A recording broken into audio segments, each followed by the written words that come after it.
They RTV app వార్తల్ని క్షణాల్లో చదివే అవకాశం ఉంటుంది. ఒక న్యూస్ పేపర్, ఒక టెలివిజన్ ఛానల్ మీ చేతుల్లో ఎప్పుడూ ఉంటాయి.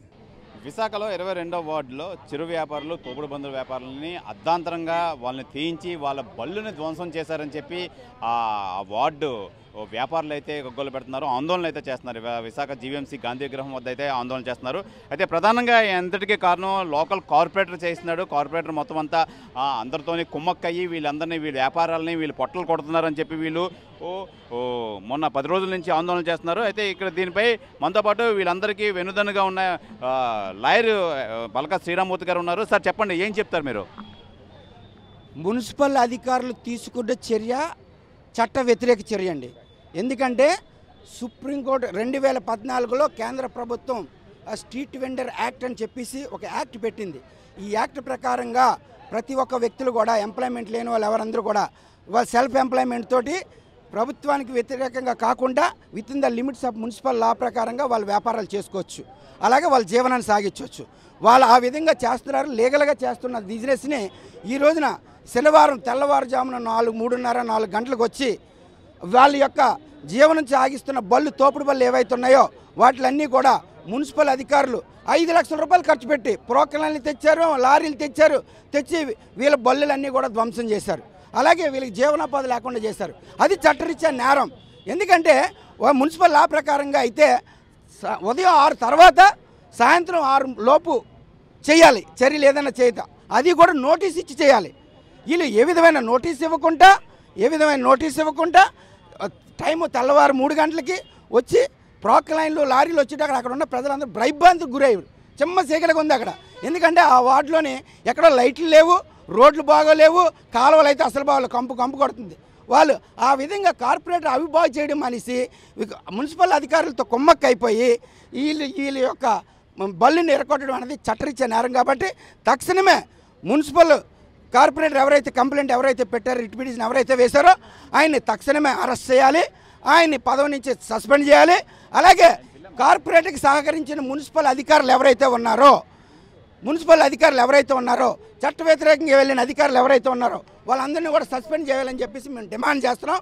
లేని పక్షంలో వాళ్ళపైన మేము ఎంత స్థాయికి వెళ్ళడానికైనా సరే మేము సిద్ధంగా ఉన్నాము.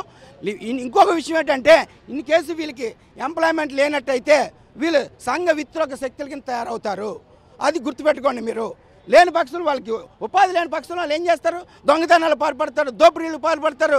అక్కడ ఉన్న ఇవన్నీ పాల్పడాలనుకుంటున్నారా మీరు? మీకు ఓటేసినందుకు ఇదా మీరు చేసే పని? అలాగే మున్సిపల్ అధికారులు కూడా మీకు ఏంటంటే అంత ఇంట్రెస్ట్, పర్సనల్ ఇంట్రెస్ట్ ఏంటి? కార్పొరేట్ చెప్పింది మీరు చేస్తారా? మీరు సెలెక్ట్ అయ్యి వచ్చారు కదా, మీకు ఇండివిజువల్ డిసిషన్ ఉండదా? గవర్నమెంట్ చెప్పింది చేయరా? చట్ట ప్రకారం వెళ్ళరా మీరు? కార్పొరేట్ చెప్పింది చేస్తారా మీరు?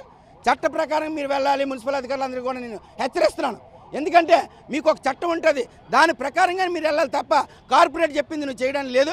మీరు కార్పొరేట్ చెప్పింది చేశారు కాబట్టి మిమ్మల్ని అందరూ కండెంప్ట్ ఆఫ్ కోర్టు కింద మిమ్మల్ని అందరూ సస్పెండ్ చేయాలని చెప్పేసి నేను రాష్ట్ర మంత్రి గారిని కోరుచున్నాను. అలాగే ముఖ్యమంత్రి గారికి, ఉప ముఖ్యమంత్రి గారికి మేము విన్నవించుకునేది ఏంటంటే, ఎవరైతే ఈ పేద ప్రజలు ఉన్నారో వాళ్ళందరికీ కూడా మున్సిపల్ అధికారులు చెదకొట్టిన బళ్ళన్నీ కూడా కొత్త బళ్ళు ఇప్పించాలని, వాళ్ళకి ఉపాధి కల్పించాలని చెప్పేసి మేము వేడుకుంటున్నాం. లేని పక్షంలో మేము హైకోర్టులో రిట్ పిటిషన్ వేసి మీ యొక్క ఆగడాల్ని మేము అరికట్టడానికి మేము సిద్ధంగా ఉంటాం. చెప్పండి, ఎందుకు మిగతా వార్డులో లేనిది, ఈ 92 వార్డులో లేనిది మీ వార్డుకి ఎందుకు ఈ ప్రాబ్లం వస్తుంది? ఏం చెప్తారు? మిగతా వార్డులో లేని ప్రాబ్లమ్ మా వార్డుకి ఎందుకు వస్తుంది? మా వార్డుకున్న ప్రాబ్లమే కార్పొరేటర్ గారండి. మా వార్డుకున్న ప్రాబ్లమే కార్పొరేటర్ గారు. తోపుడు బళ్ళు చేసుకుని వ్యాపారం చేసుకున్న చిరు వ్యాపారస్తులు కానీ, పేదవాళ్ళు కానీ ఆ వార్డులు బ్రతకూడదంటండి. ఓన్లీ ధనవంతులు, డబ్బున్న వాళ్ళు, రెస్టారెంట్లు ఉన్న వాళ్ళు మాత్రమే ప్రతి అవకాశం కార్పొరేట్ కల్పిస్తున్నారండి. అంటే మేము ఓటు వేయట్లేదా? మా ఓట్లు వ్యాలిడ్ కాదా? ఓటు అడగడానికి వచ్చినప్పుడేమే మేము కావాలి, అమ్మ ఓటు వేయండి మీకు న్యాయం చేస్తామని. ఇప్పుడు మా బళ్ళు తీసి మమ్మల్ని రోడ్డుపాలు చేశారండి. అతనికి ఏంటంటే అంత వ్యక్తిగత కష్టం. ఒక కార్పొరేట్తో ఇంతవరకు వచ్చామంటే అతనితో ఎటువంటి వ్యక్తిగతమైన కక్ష లేదు. ఒక పెద్దవాళ్ళతో మేము ఢీకొని మేము ఏమి సాధించాం కదమ్మా. మీరే మీ ఓట్లు వేయించి ఆయన గెలిపించారు కదా, ఎందుకు మీ మీద ఎందుకు అంత కక్ష చర్య సాధింపు ఎందుకు చేస్తున్నారు? ఆయన ఏమంటారు మీరు? అది కార్పొరేట్గా తెలియాలండి. కార్పొరేటర్ గారు మా ఓట్లు కట్టడానికి వచ్చినప్పుడు మీకు న్యాయం చేస్తాము, నన్ను గెలిపించండి అని ఒకే వచ్చి అడిగితే ఆయన మీద, పవన్ కళ్యాణ్ గారి మీద ఉన్న భక్తితో, ఆయన మీద గౌరవంతో జనసేన పార్టీని చూసి మేము ఎన్నుకున్నామండి. కానీ ఈరోజు ఎన్నుకున్నందుకు, మేము ఓటేసి గెలిపించుకున్నందుకు మా బతుకులు ఈరోజు రోడ్డుపాలు చేశారండి. 10 రోజుల నుంచి మా దుకాణం లేవు, వ్యాపారం లేవు. ఒక రోజు వ్యాపారం మానేసి మేము బ్రతకలేని పరిస్థితి. ఈరోజు రోడ్డు మీదకి అడుక్కుని స్థితి తీసుకొచ్చారండి. ఆడవాళ్ళు కూడా రోడ్డు మీద నించోబెట్టారండి కార్పొరేటర్ గారు ఈరోజు.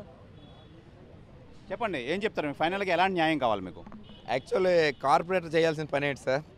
కాలువలు తీయించడమే. కానీ అవన్నీ వదిలేసి ఇక్కడ పెద్ద పెద్ద వాళ్ళతో కుమ్మక్కయ్యి వాళ్ళు అమౌంట్లు ఇస్తున్నారో మరి దేనికో తెలియదు, కానీ అక్కడ మా షాపులన్నీ తీయించి చేసి కార్ పార్కింగ్లు ఇదంతా. సార్ అతను గెలిచిన దానిలోన నేను చొక్కాలు చించుకొని తిరిగినాం సార్. అలాంటిది అవన్నీ వదిలేసి ఎక్కడో ఉన్న విశాఖ డైరీది పట్టించుకుంటారు, ఎక్కడో ఉన్న రుషికొండ పట్టించుకుంటారు. అవి కూడా ఒక ప్రెస్ మీట్లు పెడతారు. ఇదంతా అటు నుంచి వస్తే మాఫీ అయిపోతాయి. రెండోసారి ఆ ప్రెస్ మీట్ ఉండదు. ఇంకా మా లాంటి చిన్నోళ్ళని కొట్టి ఇదంతా చేసి మీరు అడిగిన అమౌంట్ ఇవ్వలేదనే కదా ఇంత కక్ష కట్టారు. లేకపోతే 4 సార్లు కోర్టులు వేయాల్సిన అవసరం ఏముంది సార్? మేము ఏ తప్పు చేసాం? ఏం ఇల్లీగల్గా బిజినెస్ చేస్తున్నాం? ఇప్పుడు అంత ఖాళీ రోడ్లను ఒక హాస్పిటల్ లేదు, ఒక కాలేజ్ లేదు, ఒక బస్సు వెళ్దు, ఏమీ వెళ్దు. అలాంటి రోడ్లను మీరు పెద్దోళ్ళతో కొమ్మక్కయ్యి ఎవరు పెద్ద పెద్ద హోటల్తోని పెద్ద పెద్ద బిల్డింగ్ వాళ్ళతోని మాకు ఫ్రీగా ఉండాలి రోడ్డు అంటే వాళ్ళకేం తెలుస్తుంది సార్? మా ఆకలి బాధలు. అపార్ట్మెంట్లో వస్తారు, కారు వేసుకుని వెళ్తారు, కారులో వాళ్ళు 5 స్టార్ హోటల్ తింటారేమో. చాలామంది ప్రజలు, మధ్యతరగతి ప్రజలు ఎవరు అలా తినలేరు సార్. ఆ 20 రూపాయలకి 4 ఇడ్లీ వస్తున్నాయి, 30 రూపాయలకి వస్తున్నాయి. అలాంటి తక్కువలోనే నాణ్యమైన ఫుడ్ ఇస్తున్నాం. అదే అలాగని మేము కోట్లు సంపాదించాం కదా సార్. మహా అయితే రోజుకి 500 మహా అయితే వస్తుంది. దాంతోనే మేము పోషించుకోవాలి, మా పిల్లల్ని అందరిని పోషించుకోవాలి, అందులో చదివించుకోవాలి, అన్నీ చేసుకోవాలి సార్. అలాంటిది ఎంత కక్ష కట్టి చేయడం. మళ్ళీ అతన్ని అడిగితే నిలదీస్తే ఏమని అడుగుతున్నారు? నాకు సంబంధం లేదు, నేను మీ తరపున పోరాడుతున్నాను ఇదంతా అని గ్రీవెన్సీ మళ్ళీ అతనే జీవీఎంసీలో వేయడం జనాలను ఒప్పించడానికి. అక్కడ ఉన్న రెసిడెన్సీ వాళ్ళే ఇచ్చారు, కావాలని చెక్ చేసుకోండి అని పేర్లతో సహా సార్ మేము తీశారు. మా సారు మొత్తం బయట పెట్టాం. అయినా కూడా సమాధానం చెప్పలేక నీళ్ళు నమ్ములుకొని రాజకీయ నాయకుడు ఎలా ఉండాలో చూపించారు సార్. ఏది అడిగినా పళ్ళు ఏకలించుకొని ఇదంతా అంటే మమ్మల్ని కమ్మకట్టినట్టు సార్. మా ఆకలి బాధలో అతనికి అంత నవ్వులాటగా ఉన్నాయన్నమాట. చాలా సార్. అది ఇప్పటికీ 10 డేస్ అయ్యింది. ఒక్కొక్కరు ఎంత అవస్థలు పడుతున్నారో ఏంటని. నార్మల్గా పెట్టుకున్నా సరే మొత్తం కొన్ని షాప్ ఉంటే షాప్ చేస్తాం సార్. షాప్ తీసుకుని వెళ్ళిపోయి గుండ చేసి మా తోపుడు పళ్ళు గుండ చేసి అని చెప్పిందా సార్ గవర్నమెంట్? కోర్టు ఆర్డర్ ఇచ్చింది, మేము దానికి గౌరవిస్తాం. బట్ ఏంటంటే తీసుకొని వెళ్ళిపోయి గుండ చేసి ఇదేంటి సార్ చూడండి సార్, ఇలా గుండ చేసి లోన్ సామాన్లతో సహా తీసేస్తే మేము వేరే చోట పెట్టుకొని బతకాలన్నా ఇప్పుడు ప్రతి స్పూన్తో సహా కొనాలి సార్. తక్కువలో తక్కువ 1 lakh పైగా అవుతుంది సార్. దానికి షాప్ చేయించుకోవాలి, సామాన్లు తీసుకోవాలి, అన్నీ చేయించే. ఇప్పుడు 1,00,000 రూపాయలు అంటే మాకు ఎక్కడ ఉంటుంది సార్? మేము మహా అయితే 500-600 వస్తుంది. అది కూడా ఇప్పుడు రేట్లు ఇవన్నీ పెరగడం అవి కూడా చాలా కష్టం అయిపోయింది. మా బతుకులు ఇలాగ ఉండగా మళ్ళీ అందులోనే ఈ బోనస్ ఆఫర్ ఏంటి సార్ మాకు?